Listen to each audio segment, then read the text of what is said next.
మీరు ఏమన్నా ఎంత అవమానించినా నేను పడతాను సార్. మిథున మీదున్న నా ప్రేమని మాత్రం అవమానించకండి సార్ అని అంటూ ఉంటాడు దేవ. నా ప్రేమ స్వచ్ఛమైందని మీకు నిరూపించడం కోసం నేను మిథునని వదిలేసి వెళ్తున్నా సార్ అని చెప్తూ ఉంటాడు. ఇంకా వాళ్ళ నాన్న అయితే షాక్ అవుతూ ఉంటాడు.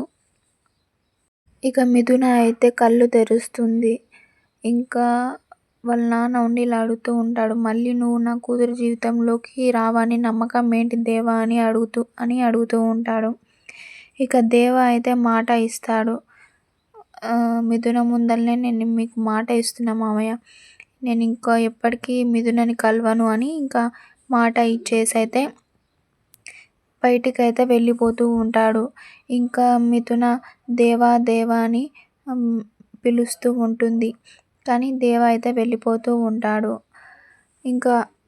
ఇక చూద్దాం మిథున ఇంకా దేవనైతే ఆపుతుందో లేదో. ఇక దేవ కూడా మిథునని వదిలేసి వెళ్తాడో లేడో చూద్దాం నెక్స్ట్ ఎపిసోడ్లో ఏమవుతుందో. ప్లీజ్ అంతవరకు subscribe my channel for more videos and do support me guys.